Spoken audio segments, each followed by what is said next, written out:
بچوں، آج کی کہانی کا نام ہے جانوروں کے ساتھ سلوک۔ جی بچوں، آپ کے گھر میں پرندے یا کوئی دوسرے جانور ہیں؟ کوئی نہ کوئی پیٹ تو ضرور ہوگا اور آپ ان سے بہت پیار بھی کرتے ہوں گے۔ تو بس آج کی کہانی ان جانوروں کے ساتھ محبت کرنے کے بارے میں ہی ہے۔ تو چلیں کہانی شروع کرتے ہیں۔ ایک بوڑھی خاتون کا صبح سویرے اٹھ کر روزانہ کا یہ معمول تھا کہ وہ اپنے گھر کی بالکنی میں پرندوں کو باجرہ ڈالتی تھی۔ صبح جب وہ اپنی بالکنی میں انہیں ان کا کھانا دینے جاتی تو وہ پہلے سے موجود اس کا انتظار کر رہے ہوتے۔ جیسے ہی پرندے اس خاتون کو اور اس کے ہاتھ میں ان کا کھانا دیکھتے تو خوش ہو جاتے اور خوشی میں وہ ناچنے لگتے اور آوازیں نکالنے لگتے، چوں چوں چوں چوں چوں چوں۔ ان کا ناچ دیکھ کر بوڑھی خاتون بہت خوش ہوتی اور اس سے ان تمام پرندوں پر بہت پیار آ جاتا، اور پھر وہ پرجوش انداز سے انہیں جلدی جلدی باجرہ ڈالنا شروع کر دیتی اور بولتی، آؤ آؤ آؤ آؤ۔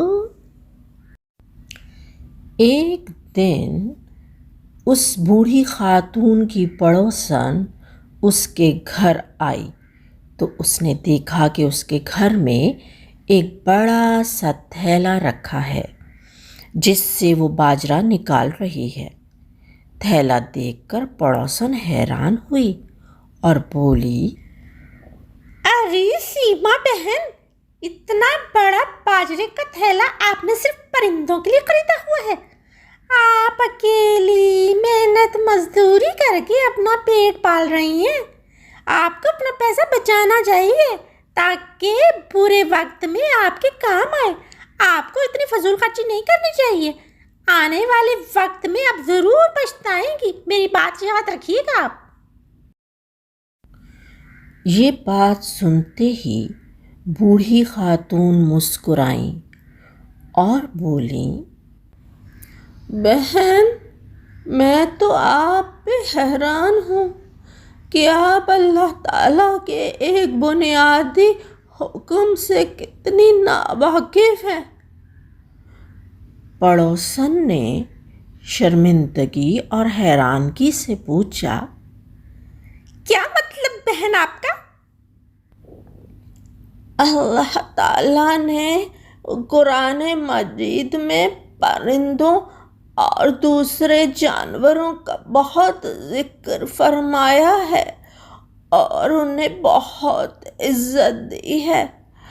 اللہ تعالیٰ نے ہم انسانوں کو اشرف المخلوق بنایا ہے، مطلب تمام اللہ کی پیدا کی ہوئی مخلوقات میں انسان کو ذہنی اور جسمانی طور پر اعلیٰ مقام پر فائز کیا ہے۔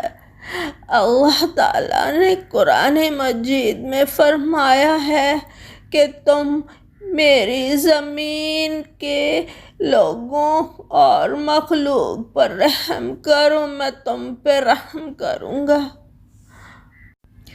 اس کے علاوہ اللہ تعالیٰ کا قرآن مجید میں فرمان ہے کہ بھوکے کو کھانا کھلاؤ۔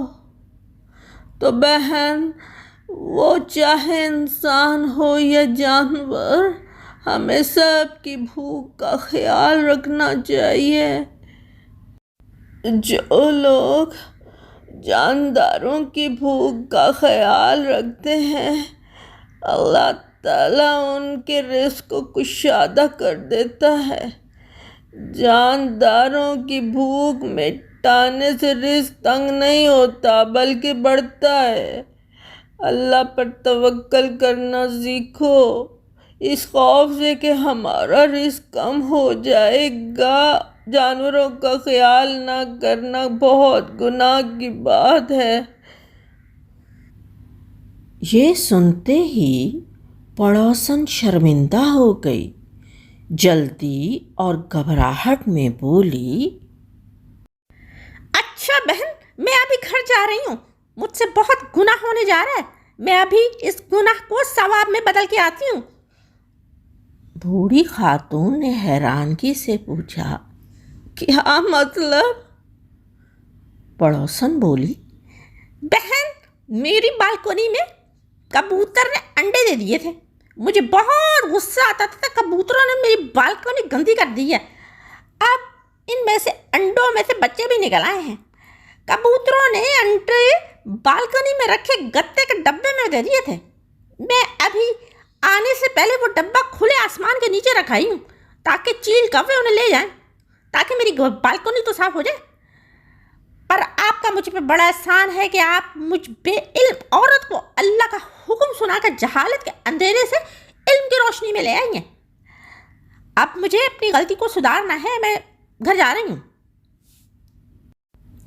یہ کہتے ہوئے پڑوسن بھاگتی ہوئی بوڑھی خاتون کے گھر سے نکل گئی۔ تو جی بچوں، کیسی لگی آج کی کہانی؟ اگر اچھی لگی ہو تو امی ابو کو ضرور بتائیے گا تاکہ وہ مجھے بھی بتائیں۔ اوکے، اللہ حافظ، سویٹ ڈریمز۔